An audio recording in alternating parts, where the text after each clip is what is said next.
రానున్న 5-6 రోజుల్లో ఆంధ్రప్రదేశ్ కోస్తాకు వాయుగుండం ముప్పు పొంచి ఉంది.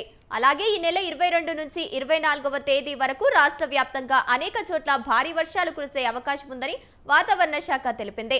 దక్షిణ అండమాన్ సముద్రం, ఆగ్నేయ బంగాళాఖాతంలో ఉపరితల ఆవర్తనం ఆవరించింది. దీని ప్రభావంతో ఈ నెల 21వ తేదీన ఆగ్నేయ బంగాళాఖాతంలో అల్పపీడనం ఏర్పడనుంది. ఇది పశ్చిమ వాయువ్యంగా పనిచేయనుంది. క్రమంగా వాయుగుండంగా బలపడనుంది అని వాతావరణ శాఖ తెలిపింది. ఆ తర్వాత 2 రోజుల్లో కోస్తాంధ్ర దిశగా పయనించి దక్షిణ కోస్తా, ఉత్తర తమిళనాడు మధ్య తీరం దాటనుందని వాతావరణ నిపుణులు చెబుతున్నారు. ఈ క్రమంలో తుఫానుగా మారే అవకాశం ఉందని, సోమవారం నాటికి మరింత స్పష్టతగా వస్తుందని వివరించారు.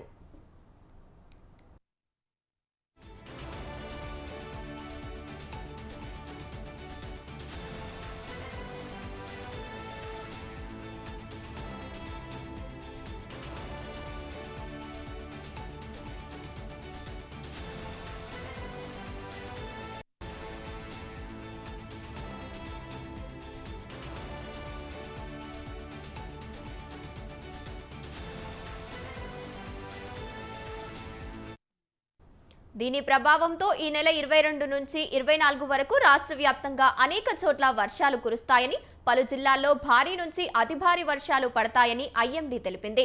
నిన్న ఆగ్నేయ అరేబియా సముద్రంలో ఏర్పడిన అల్పపీడనం సాయంత్రానికి తీవ్ర అల్పపీడనంగా బలపడింది. ఇది వచ్చే 36 గంటల్లో పశ్చిమ వాయువ్యంగా పయనించి వాయుగుండంగా బలపడనుందని ఐఎండీ తెలిపింది.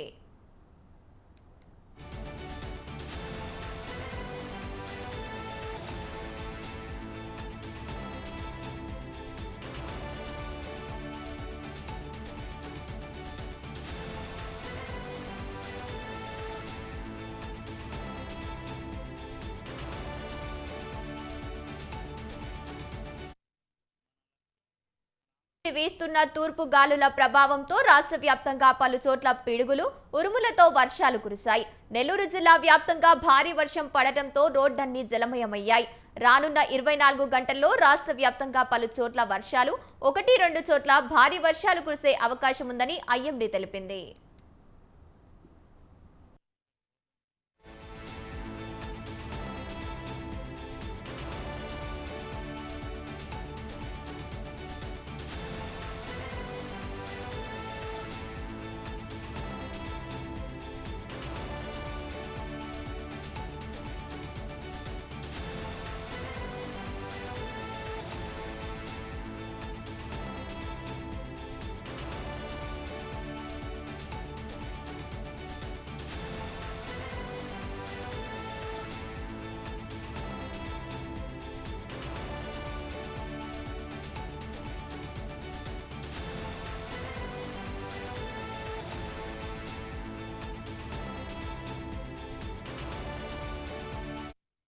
అలా శ్రీకాకుళం, విజయనగరం, కోనసీమ, ఉభయ గోదావరి తదితర జిల్లాల్లో పిడుగులతో కూడిన మోస్తరు వర్షాలు, మిగతా జిల్లాల్లో తేలికపాటి వర్షాలు పడతాయని విపత్తు నిర్వహణ సంస్థ పేర్కొంది.